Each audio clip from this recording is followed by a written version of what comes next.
Hello, welcome to Learnistart YouTube channel. এই ভিডিওতে WB primary TET এবং সিটেটের ক্ষেত্রে একটি মোস্ট ইম্পর্টেন্ট টপিক হচ্ছে পিঁয়াজের কগনিটিভ ডেভেলপমেন্ট থিওরি, অর্থাৎ পিঁয়াজের জ্ঞানমূলক বিকাশ তত্ত্ব। এই থিওরিতে চারটা স্টেজের কথা বলা হয়েছে। মানুষের বা একটা শিশুর জ্ঞানের বিকাশ কিভাবে হয় এটাকে দেখাতে গিয়ে পিঁয়াজে একটা শিশুর বয়স ভিত্তিক অনুযায়ী এটাকে চারটা স্টেজে ভাগ করলেন এবং প্রত্যেকটা স্টেজে জ্ঞানের বিকাশ কিভাবে হয় সেগুলোকে তিনি সুন্দরভাবে দেখাতে চেয়েছেন, বোঝাতে চেয়েছেন। আমরা প্রথম তিনটি স্টেজ নিয়ে আলাদা আলাদা ভিডিও আপনাদেরকে দিয়েছি। তাছাড়া ইম্পর্ট্যান্ট টার্ম যেমন স্কিমা, অ্যাসিমিলেশন, অ্যাকোমোডেশন কী, এইগুলোর উপরে আলাদা করে ভিডিও আমি আপলোড করেছি। এগুলো একটু কাইন্ডলি আপনারা প্লেলিস্ট থেকে দেখে নেবেন।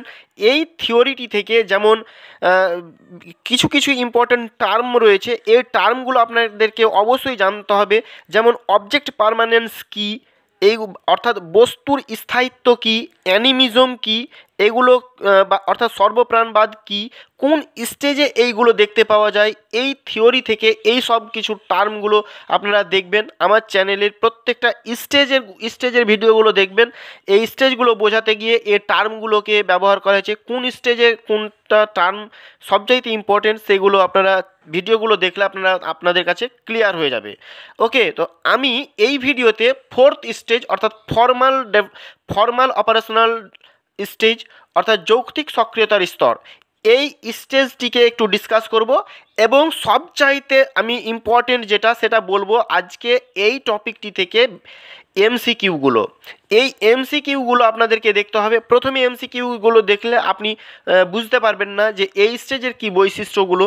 আপনাকে সহজ সরলভাবে আপনার সামনে তুলে ধরার চেষ্টা করব। ফর্মাল অপারেশনাল স্টেজ, যৌক্তিক সক্রিয়তার স্তর। তো প্রথমে আমি চারটা স্টেজ যে রয়েছে সেই স্টেজগুলো সম্পর্কে একটু আপনাদের কাছে পরিচিতি করিয়ে দিচ্ছি। সেন্সরি মোটর স্টেজ, এটা হচ্ছে 1 নম্বর স্টেজ। সেন্সরি মোটর স্টেজ অর্থাৎ সংবেদন সঞ্চালনমূলক স্তর। এই স্টেজে বাচ্চারা কি সংবেদনের মাধ্যমে, সেন্সের মাধ্যমে ক্রিয়াকলাপ করে থাকে। এই স্টেজটাকে ডিটেলসে বোঝানো হয়েছে। আপনারা এর চ্যানেলের প্লেলিস্ট থেকে সেন্সরি মোটর স্টেজের উপরে যে ভিডিওগুলো আছে সেগুলো দেখুন। যদি খুঁজে না পান আমার ডেসক্রিপশানে যান, এর লিঙ্ক আমি দিয়ে দিচ্ছি।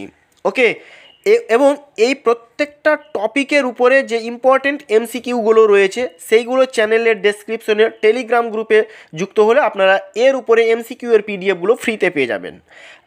2 নম্বর পয়েন্ট হচ্ছে প্রি অপারেশনাল স্টেজ, প্রাক সক্রিয়তার স্তর।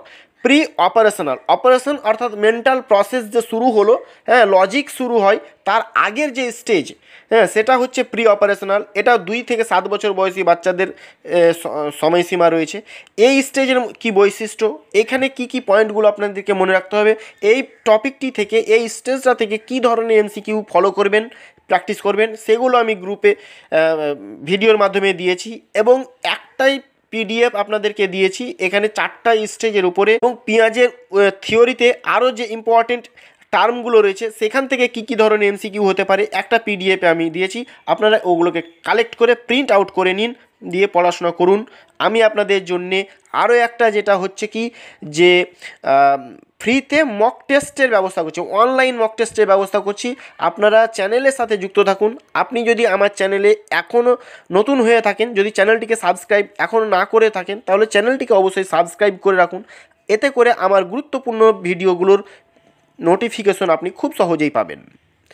ওকে, তো ফর্মাল অপারেশনাল স্টেজ অর্থাৎ যৌক্তিক সক্রিয়তার স্তর, এই স্তরটিকে একটু ভালোভাবে বোঝার চেষ্টা করবেন। ভিডিওটি শেষ পর্যন্ত দেখবেন, স্কিপ করে করে দেখবেন না। যৌক্তিক সক্রিয়তার স্তর এবং অর্থাৎ ফর্মাল অপারেশনাল স্টেজ, এই স্টেজের কী ধরনের বৈশিষ্ট্য দেখতে পাই আমরা, এগুলোকে একটুখানি বিস্তারিত আপনাদেরকে জানিয়ে দেওয়ার চেষ্টা করছি। দেখুন, প্রথম হচ্ছে কি ফর্মাল অপারেশনাল স্টেজ, এটা হচ্ছে 11 থেকে 17 বছর বয়সী বাচ্চাদেরকে রাখা হয়েছে। এটা অ্যাডোলেসেন্স স্টেজের বাচ্চাদেরকে ফর্মাল অপারেশনাল স্টেজ বলা হয়। অপারেশন কথাটার মানে আমি বারবার বলেছি আপনাদেরকে যে এটা একটা মেন্টাল প্রসেস, এটা লজিক্যাল থিঙ্কিং এখানে করা হয়, হ্যাঁ। তো এই থিঙ্কিং পাওয়ারটা এখানে ফর্মালি হয়।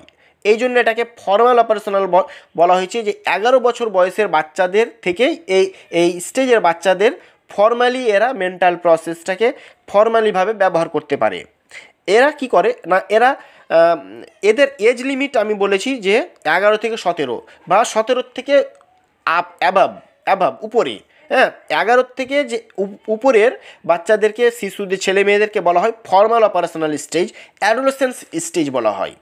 তো এই এর এজ লিমিটটা আপনাদেরকে মনে রাখতে হবে, 11 থেকে 17 এটা মনে রাখতে হবে।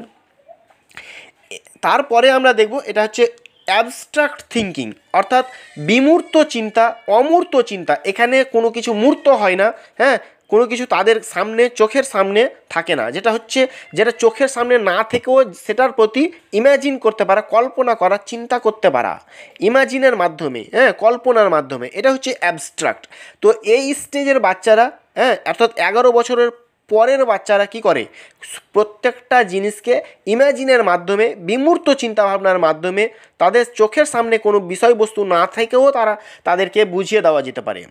ধরুন ক্লাস 5 থেকে বা 6 থেকে শুরু হয় বাচ্চাদেরকে চার্টের মাধ্যমে লেখা পড়ানো, হ্যাঁ কোনো কিছু তাদের সামনে না নিয়ে এসেও তাদেরকে কল্পনার জগতে নিয়ে গিয়ে এটা এই রকম ওই রকম চার্টের মাধ্যমে বা গ্রাফের মাধ্যমে এদেরকে বুঝিয়ে দেওয়া যেতে পারে।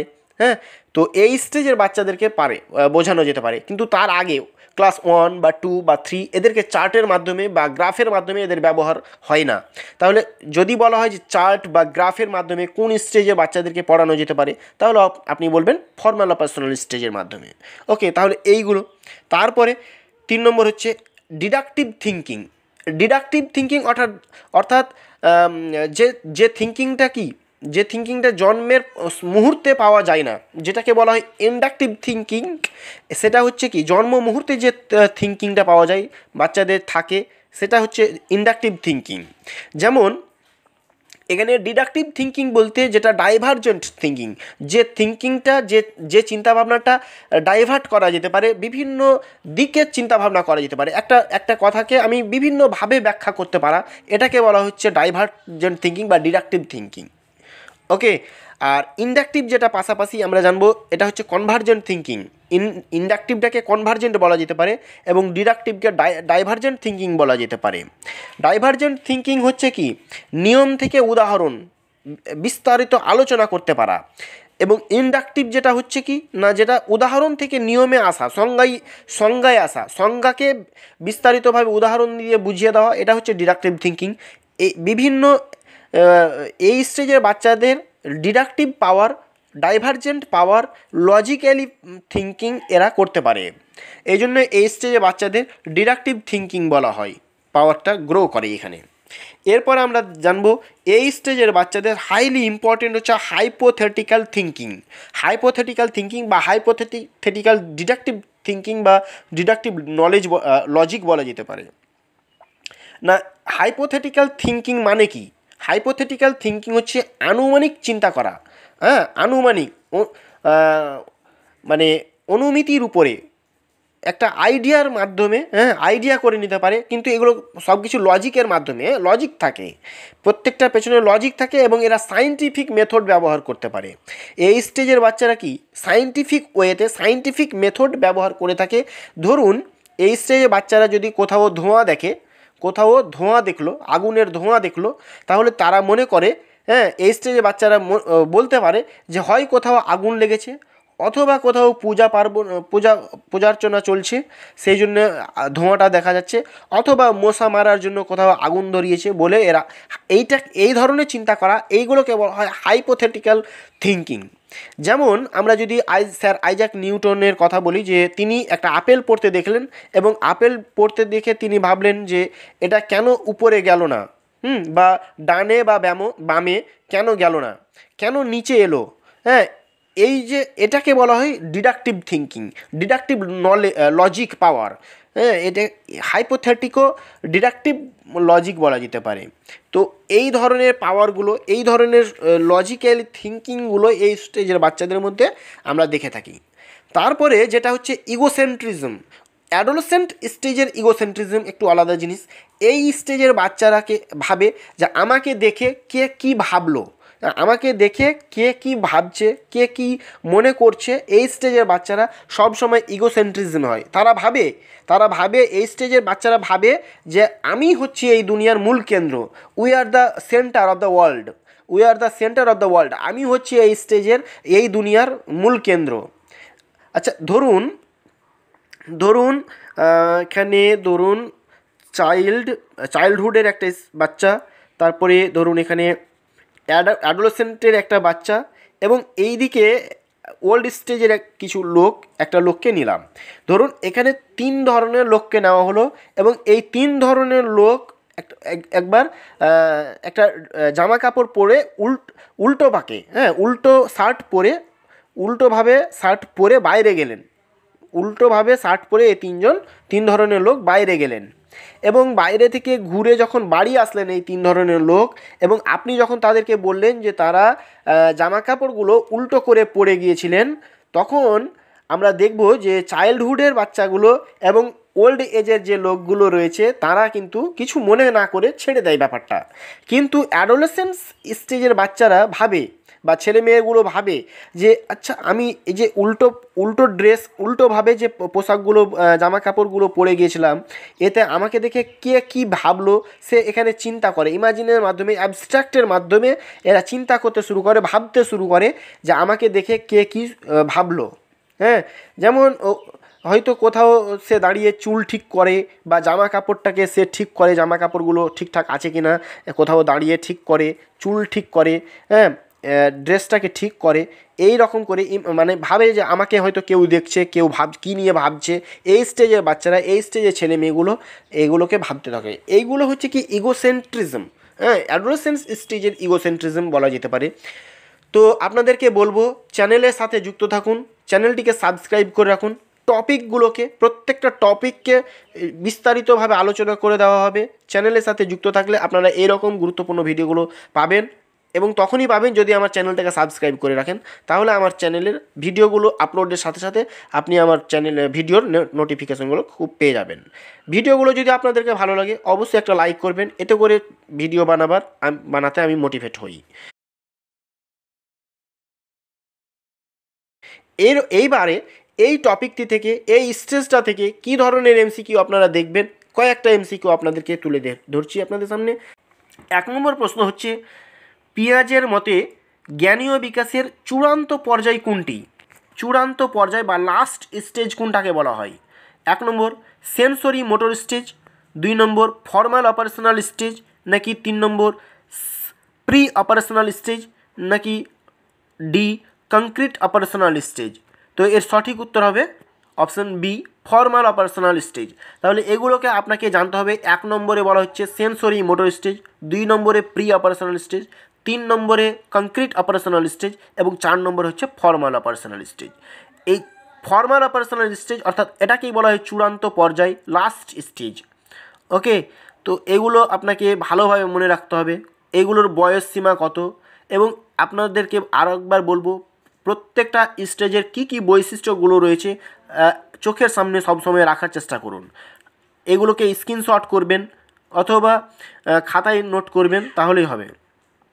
2 নম্বর, পিঁয়াজের মতে কোন পর্যায়ে শিশু hypothetical deductive reasoning and scientific thinking অর্থাৎ অনুমানমূলক যে যুক্তি এবং বৈজ্ঞানিক যে চিন্তাভাবনা, এখানে কোন স্টেজে, কোন পর্যায়ের শিশুদের মধ্যে উদ্ভূত হতে শুরু করে? Option A formal operational stage, option B sensory motor stage, option C concrete operational stage, নাকি option D pre operational stage? তাহলে আমরা যে হাইপোথেটিক্যাল ডিডাকটিভ রিজনিং, হ্যাঁ, বিভিন্ন অনুমানমূলক যে যুক্তি বা ডাইভার্জেন্ট থিঙ্কিং, রিজনিং পাওয়ার, হ্যাঁ, বা সায়েন্টিফিক ওয়েতে মেথডে থিঙ্কিং করা, এগুলো কোন স্টেজে দেখলাম না ফর্মাল অপারেশনালে দেখলাম। তাহলে এর সঠিক উত্তর হবে option A, formal operational stage.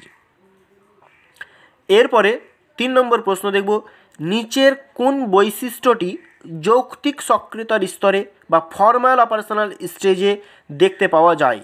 আপনারা এটার উত্তর কমেন্টে জানাবেন। অপশন এ বস্তুর স্থায়িত্ব বা অবজেক্ট পারমানেন্স, অপশন বি পর্যবেক্ষণ ও অনুকরণ অর্থাৎ অবজার্ভ অ্যান্ড ইমিটেশন, এবং অপশন সি এ রয়েছে ধারাবাহিকতা বা সিরিয়াসন, আর অপশন ডি এ রয়েছে বিমূর্ত ধারণার চিন্তা বা abstract thinking.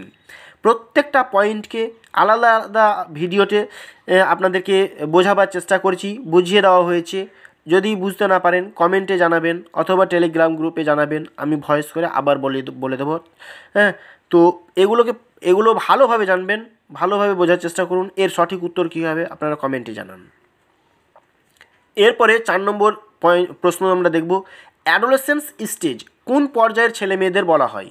Sensory motor stage, option B pre operational stage, option C concrete operational stage, নাকি option D formal operational stage. তো অ্যাডোলেসেন্স স্টেজ বা 11 থেকে যে পরবর্তী বয়স বা 17 বছর বা তার উপরের যে বয়স, এটাকে বলা হয় ফর্মাল অপারেশনাল স্টেজ। এর জন্য এর সঠিক উত্তর হবে option D formal operational stage. এরপরে 5 নম্বর প্রশ্ন দেখব, হাইপোথেটিক্যাল থিঙ্কিং। হ্যাঁ, এই হাইপোথেটিক্যাল থিঙ্কিং কোন পর্যায়ের ছেলে মেয়েদের মধ্যে দেখতে পাওয়া যায়? আমি একটু আগে বলে দিলাম, তাহলে এর সঠিক উত্তর কী হবে আপনারা একটা কমেন্টে জানাবেন। Sensory motor stage, option B pre operational stage, option C concrete operational stage, নাকি option D formal operational stage. এর সঠিক উত্তর কী হবে? এই 5 প্রশ্নটির উত্তরটাও আপনারা কমেন্টে দেন। প্রশ্ন নম্বর 6 এবার, আনুমানিক যুক্তি ব্যবহার করার ক্ষমতা। আনুমানিক যুক্তি অর্থাৎ হাইপোথেটিক্যাল রিজন যেটা, হ্যাঁ হাইপোথেটিকো ডিডাকটিভ রিজন যেটা, হ্যাঁ এটার ক্ষমতা এবং বিমূর্তভাবে চিন্তা করা অর্থাৎ অ্যাবস্ট্রাক্ট থিঙ্কিং এবং পদ্ধতিগতভাবে সমস্যাগুলির সমাধান করার, এটা কোন স্টেজের বাচ্চাদের মধ্যে আবির্ভূত হয়? Option A concrete operational stage, option B sensory motor stage, option C formal operational stage, নাকি option D pre operational stage. তো এর সঠিক উত্তর হবে option C formal operational stage বা যৌক্তিক সক্রিয়তার স্তর। এরপরে সমস্যা সমাধান এবং ড্যাশ চতুর্থ পর্যায়ে অর্থাৎ লাস্ট স্টেজে ফর্মাল অপারেশনালের সময় বিকশিত হয়। তাহলে প্রশ্ন করা, চিন্তা করা, নাকি যুক্তি শোনা, নাকি যুক্তি। তাহলে এখানে কিন্তু চতুর্থ পর্যায়ে সমস্যা সমাধান এবং যুক্তি বা রিজনিং, হ্যাঁ এই পাওয়ারটা চতুর্থ পর্যায়ে অর্থাৎ ফর্মাল অপারেশনালে বিকশিত হয়। এরপরে 8 নম্বর প্রশ্নটি দেখব আমরা। এখানে বলা হয়েছে পেঁয়াজের জ্ঞানমূলক বিকাশের তত্ত্ব অনুসারে হাইপোথেটিকো ডিডাকটিভ যুক্তি বিকশিত হয় কোন স্টেজে? তো আমি বারবার এই প্রশ্নটাকে নিয়ে, এই পয়েন্টটাকে নিয়ে বলেছি, আপনারা এর সঠিক উত্তর বুঝতে পেরেছেন কোনটি হবে। Option A sensory motor stage, option B pre operational stage, option C concrete operational stage, নাকি option D formal operational stage. তো অপশন ডি হবে সঠিক উত্তর, ফর্মাল অপারেশনাল স্টেজ। আরেকটি প্রশ্ন, লাস্ট প্রশ্ন আপনাকে দিচ্ছি, খুব ইম্পর্টেন্ট প্রশ্ন, এটা একটু দেখবেন। 9 নম্বর প্রশ্ন, পেঁয়াজের তত্ত্ব অনুসারে বা পেঁয়াজের মতে চার্ট, গ্রাফ এবং ডায়াগ্রাম ব্যবহার শিশুদের শেখানোর জন্য একটি দরকারি কৌশল কোন স্টেজের ক্ষেত্রে?